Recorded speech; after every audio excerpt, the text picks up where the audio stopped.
Film की शुरुआत 1976 में होती है। जिबूती में बस चालक गैरी स्कूल जाने वाले छात्रों को लेने आता है। बच्चों में से एक लुइस अपनी हमेशा की खुशमिजाज मुस्कान के साथ गैरी का अभिवादन करती है। बस में कुछ बच्चे मस्ती कर रहे होते हैं, जबकि कुछ शांत और संकोची बैठे होते हैं। इसी दौरान बरखाद नाम का एक अफ्रीकी व्यक्ति पिस्तौल लेकर बस को रोक देता है। वह गैरी को आगे बढ़ने के लिए मजबूर करता है। समूह ये घोषणा करता है कि उन्होंने बस का अपहरण कर लिया है।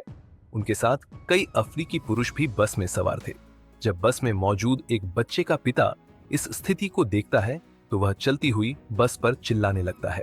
दूसरी ओर बच्चों की शिक्षिका जेन अपनी कक्षा की तैयारी कर रही होती है। काफी देर तक इंतजार करने के बाद वह कक्षा में प्रवेश करती है और पूछती है कि छात्र अभी तक क्यों नहीं आए। फिर वह अपनी बगल वाली कक्षा में जाती है और दूसरी शिक्षिका से पूछती है। दूसरी शिक्षिका जवाब देती है 4, लेकिन जेन की कक्षा के सभी छात्र गायब होते हैं। इधर गैरी बरखाद के निर्देशानुसार बस चलाता रहता है। जब छात्र बरखाद से पूछते हैं कि क्या वे अभी भी स्कूल जा रहे हैं, तो उनमें से एक को चेहरे पर जोर से मारता है, जिससे उसके चेहरे से खून निकलने लगता है। इसके बाद बरखाद गुस्से में आ जाता है और सभी को अपनी सीटों पर चुपचाप बैठे रहने का आदेश देता है। गैरी ने रियर व्यू मिरर में देखा और पीछे वाली कार में एक सैनिक को देखा। वह मदद के लिए पुकारने ही वाला था कि बरखाद ने उसे धमकी दी कि अगर उसने गाड़ी की रफ्तार नहीं बढ़ाई तो वह उसे गोली मार देगा। बरखाद के दबाव में गैरी तेजी से गाड़ी चलाने लगा। बस के पीछे हिस्से में बैठा अपहरणकर्ता अपनी बंदूक से उनके पीछे चल रही कार पर गोली चलाने लगता है। गैरी कार से आगे निकलने की कोशिश में बस की गति बढ़ा देता है। सेना सीमा चौकियों को आदेश देती है कि सीमा बंद कर दी जाए। सीमा रक्षक बस को रोकने के लिए उस पर गोलीबारी करते हैं, जिससे बस डगमगा जाती है और दुर्घटनाग्रस्त होने लगती है। बरखाद पहले से ही गुस्से में है क्योंकि देश की सीमाएं बंद कर दी गई है। वह गैरी पर बंदूक तान देता है, उसे सीट छोड़ने का आदेश देता है और सेना को बताता है कि उनके पास बस में एक बंधक मौजूद है। दूसरी ओर ये खबर फ्रांसीसी अधिकारियों तक भेज दी जाती है। हालांकि एक विशेष टास्क टीम के सदस्य एंड्रे को अपनी पत्नी और बेटी के अस्पताल में होने के बावजूद, जो अपेंडिसाइटिस सर्जरी से उबर रही है, रेस्क्यू ऑपरेशन में मदद के लिए बुलाया जाता है।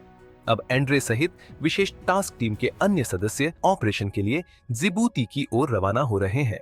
लोरका उस अंगूठी को दिखाता है जिसे वह मिशन पूरा होते ही अपनी प्रेमिका को प्रपोज करने के लिए देने वाला है। बच्चों के डर के बावजूद लोरका उस अंगूठी को अपने पास रखता है और बाकी टीम के सदस्यों के साथ समय बिताता है। लोरका जॉर्जेस से पूछता है कि क्या वह कभी अफ्रीका गया है और वहां कैसा होता है। इसी तरह जॉर्जेस उसके सवाल का जवाब देता है। इसके बाद वे एक वाणिज्यिक विमान से वहां के लिए रवाना होते हैं। दूसरी ओर जेन को उसके छात्रों के बारे में सूचना मिलती है। वह तुरंत बंधकों के स्थान की ओर दौड़ती है और अपहरणकर्ताओं से बातचीत शुरू करने की पेशकश करती है। तभी एक जनरल वहां दिखाई देता है, जिसके कारण जेन को कैप्टन को छोड़ना पड़ता है। वह चुपचाप वहां से निकलकर बस के पास पहुंच जाती है। कैप्टन उसे रोकने की कोशिश करता है, लेकिन तब तक बहुत देर हो चुकी होती है। वह पहले ही अपनी स्थिति तय कर चुकी थी और आगे बढ़ चुकी थी। अब स्थिति में कुल 22 बंधक हैं, जिनमें शिक्षिका भी शामिल है। जैसे ही जेन बस में चढ़ने की कोशिश करती है, उसे भी बंधक बना लिया जाता है। बरखाद उसे पीछे हटने को कहता है, लेकिन जेन अपनी पहचान बंधकों की शिक्षिका के रूप में बताती है और स्पष्ट करती है कि वह अमेरिकी है, फ्रांसीसी नहीं। वह जोर देती है कि उसे अपने छात्रों के साथ बस में रहने दिया जाए।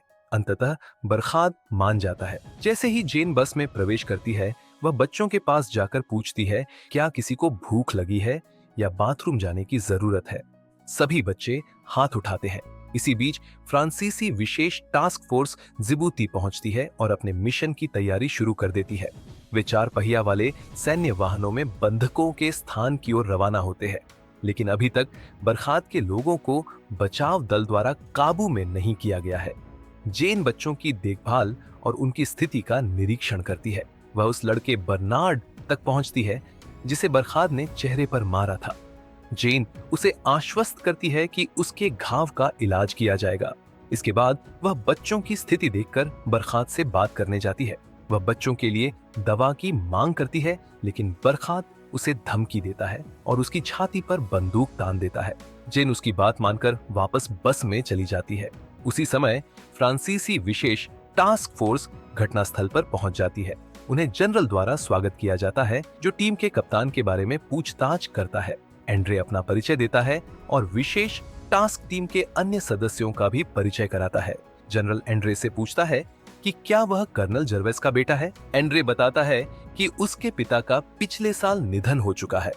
इसके बाद एंड्रे और उसके साथी अपने कमरे में लौट जाते हैं और अपने हथियार तैयार करते हैं।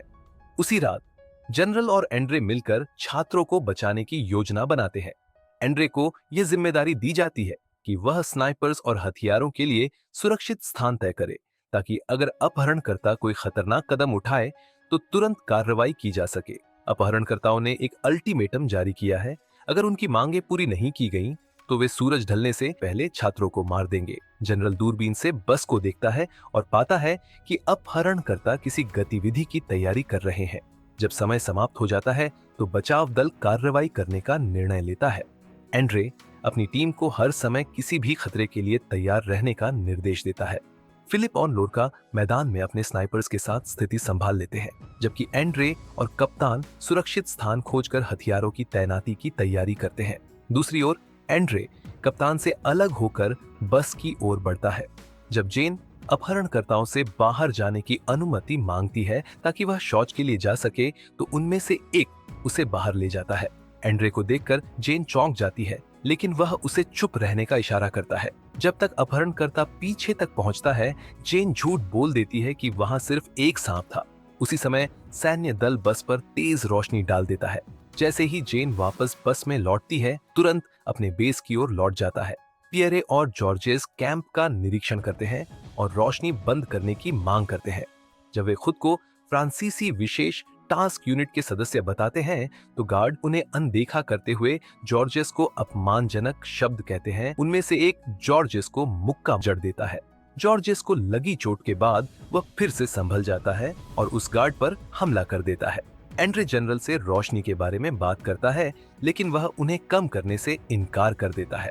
जब वे इलाके के बारे में जनरल से पूछते हैं, तो वह बताता है कि जमीन समतल है और किसी विशेष स्थिति का पता लगाना कठिन है। एंड्रे द्वारा सुझाई गई रणनीति पर जनरल तुरंत सवाल उठाता है, लेकिन फिलहाल उसके पास इससे बेहतर कोई योजना नहीं होती।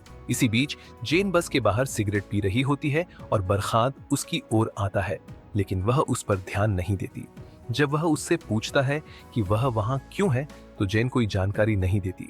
बरखात कहता है कि उसके जैसे अच्छे लोगों का सोमालिया में कोई स्थान नहीं है। जेन जवाब देती है कि जब तक उसके छात्र कैद में हैं, वह उनके साथ ही रहेगी। तभी उसे पता चलता है कि बरखात पहले शिक्षक रह चुका है। एंड्रे वापस बेस पर जाकर रणनीति की जानकारी साझा करता है और जनरल के साथ चर्चा करता है। हथियारों में गोलियां भरकर वे हमले के लिए तैयार हो जाते हैं। तभी पेरिस से फोन आता है और एक अधिकारी एंड्रे को बुलाता है। फ्रांसीसी स्पेशल टास्क फोर्स की कमांडर मिशेल एंड्रे को निर्देश देती है कि अपहरणकर्ताओं की गतिविधियों पर नजर रखें। हालांकि मिशेल कूटनीतिक प्रक्रिया का पालन करने और बंधक स्थिति को नियंत्रित तरीके से संभालने की बात कहती है, जबकि वह खुद इसे तुरंत समाप्त करना चाहती है।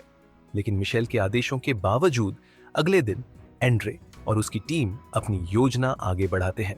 वे रात में बनाई गई रणनीति को लागू करते हैं और अपने अपने स्थानों पर तैनात हो जाते हैं। एंड्रे अपनी टीम को आदेश देता है कि जब तक फायरिंग का संकेत न मिले, वे अपनी स्थिति बनाए रखें। गर्मी के बीच सभी पेरिस से आदेश का इंतजार करते रहते हैं और बस की गतिविधियों पर नजर रखते हैं। सैनिक बच्चों को खाना देते हैं और बरखात को समझौते के लिए मनाने की कोशिश करते हैं।